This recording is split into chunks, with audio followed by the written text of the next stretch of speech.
In this video, I'd like to show you how to combine a standalone MR with an existing PET-CT. Now, this same method works for a standalone CT, where you could have multiple standalone CTs, and you want to fuse them with a PET image. The system will use the CTs to align, or the CT and the MR to align, perform the alignment, and then apply that same alignment to the PET study, and then in that way you have the PET with a standalone CT or MR.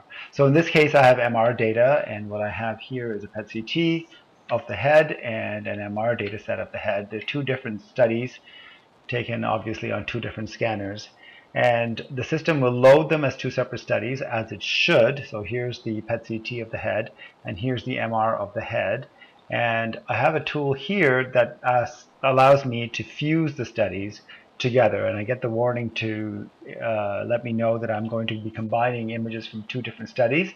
And if I accept that, what I have then is a PET CT MR. So the PET CT is loaded as the movable image against the MR, which is staying fixed. And here you can see the PET aligned with the MR, and the alignment is off.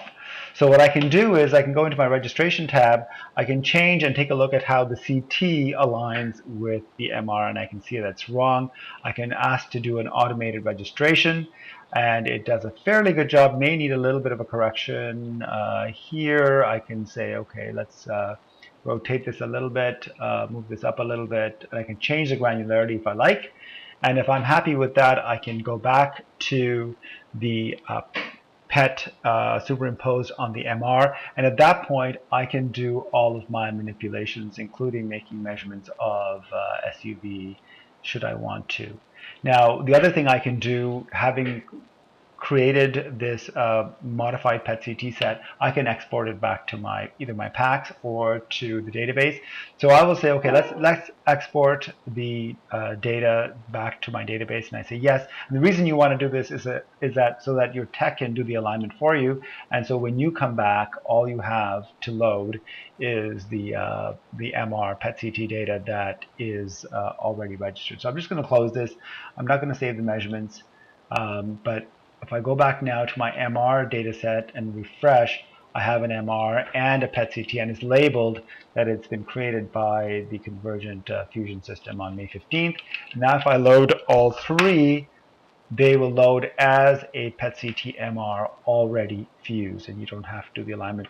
On the left-hand side, you see all the color bars associated with the CT, the PET, and the MR. Sorry, the MR, the PET, and the CT. Either in fusion or in single mode, and you can confirm the alignment if you want by going back to the CT, and you can see it's the alignment is preserved, and you can make your measurements and save them. So the same method applies to standalone CT as well. Standalone CT of the body, you can do the registration. You can correct the registration manually, as I did, if you need to, and then save them back. And in that way, you can also combine a standalone PET and a standalone CT. You don't need two CTs, but or you don't need to see a CT and an MR, but if you have them, the automated alignment just works better.